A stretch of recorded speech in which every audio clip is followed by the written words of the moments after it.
Assalamualaikum warahmatullahi wabarakatuh.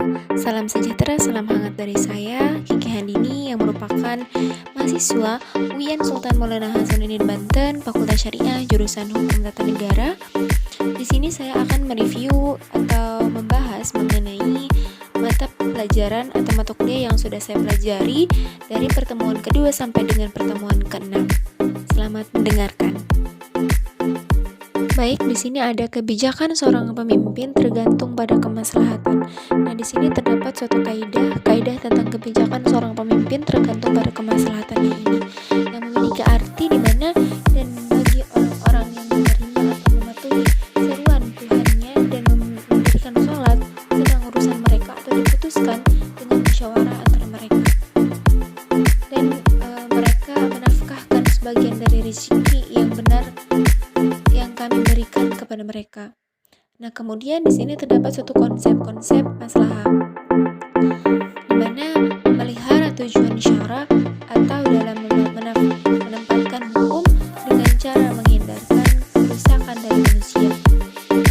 Di sini juga ada definisi maslahah, di mana sarana yang menyebabkan adanya maslahat dan manfaat. Misalkan, pedagang adalah seorang sarana untuk mencapai keuntungan. Nah, dari berdagang ini seseorang akan mendapat keuntungan. Kalau tidak berdagang berarti tidak ada keuntungannya, begitu.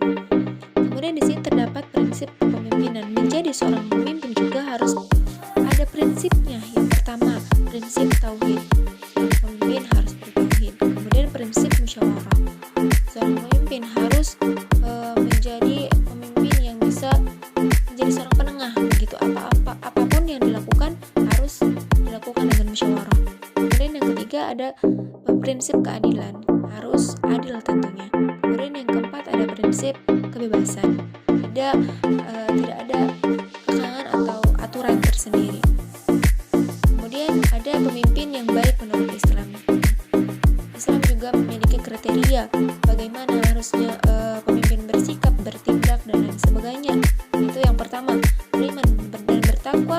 Pemimpin harus beriman dan harus bertakwa. Kemudian yang kedua, amanah. Amanah di sini terbagi menjadi dua, integritas dan kemampuan. Kemudian yang ketiga ada syaja'ah. Keempat ada mencintai dan dicintai oleh rakyat.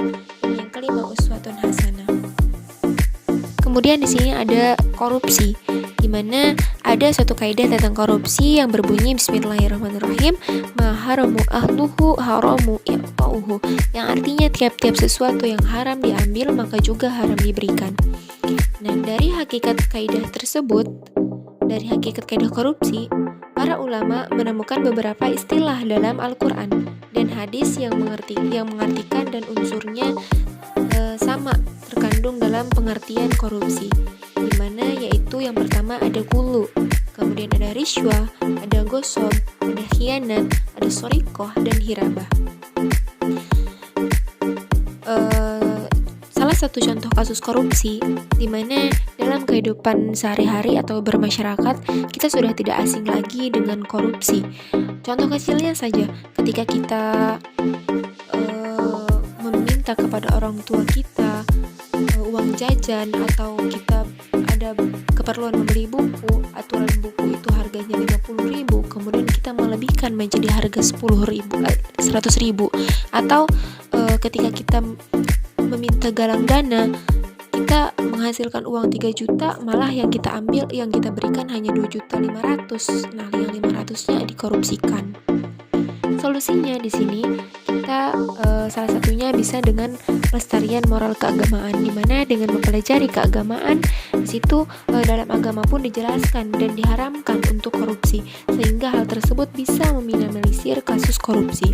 Kemudian pengertian korupsi ini adalah tindakan pejabat atau publik, baik politisi maupun pegawai negeri serta pihak lain yang terlibat dalam tindakan itu yang merugikan dan mengambil hak orang lain dengan ada kemauan dan niat.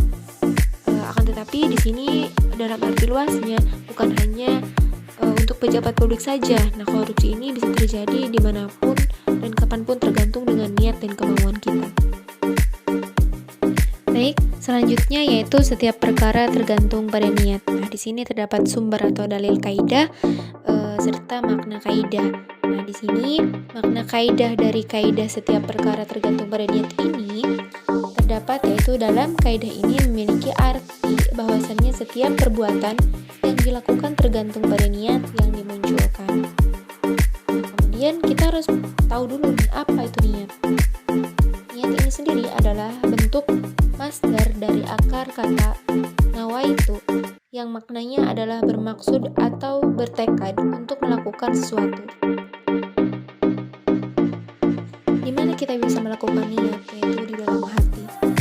Dan kapan kita bisa melakukan niat ini? Itu terbagi menjadi dua. Ada perbuatan yang mengharuskan adanya niat, kemudian ada perbuatan yang tidak mengharuskan adanya niat. Nah, emang niat itu ada apa aja sih? Nah, niat itu terbagi menjadi dua. Ada niat amal dan ada niat ma'mul lahu.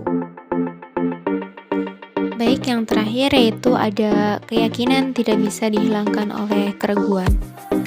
Nah, di sini terdapat kaidah yang dimana memiliki makna dari kaidah fikih ini, yaitu bahwa suatu perkara yang diyakini telah terjadi tidak bisa dihilangkan kecuali dengan dalih yang pasti dengan meyakinkan.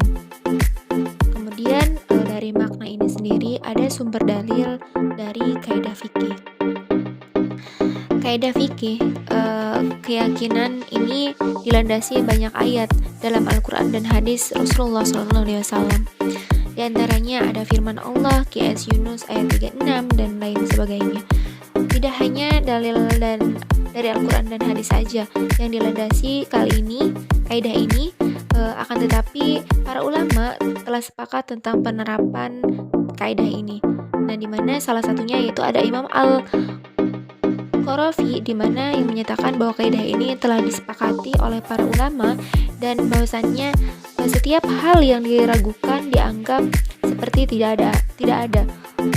Al-Furuq 1 halaman 222.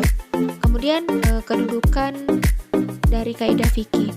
Kaidah ini menunjukkan kaidah yang sangat agung di dalam syariat Islam dan banyak permasalahan fikih yang dilandasi oleh kaidah ini. Nah, jadi kaidah ini mencakup semua pembahasan mengenai permasalahan fikih.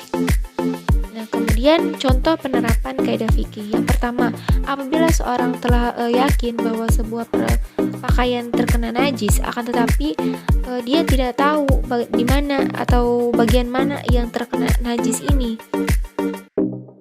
Nah, kemudian maka dia harus mencuci pakaian dia seluruhnya. Itu dia harus mengganti pakaian tersebut karena dia tidak tahu di mana adanya najis, tapi dia meyakini bahwa di pakaian dia itu adanya terdapat najis. Kemudian contoh lain, jika seorang ketika sedang sholat asar ragu akan jumlah rakaat, apakah dia sholatnya itu sudah 3 rakaat atau 4 rakaat, nah maka sebagaimana bentuk ihtiyat, maka ambillah yang rakaatnya lebih sedikit. Jadi dia menghitung rakaat tersebut itu 3 rakaat begitu. Oke, mungkin hanya itu yang dapat saya sampaikan dari materi yang sudah dibahas dari pembelajaran saya dari materi kedua sampai dengan ke-6. Kurang lebihnya mohon maaf. Wassalamualaikum warahmatullahi wabarakatuh. Hidup mahasiswa.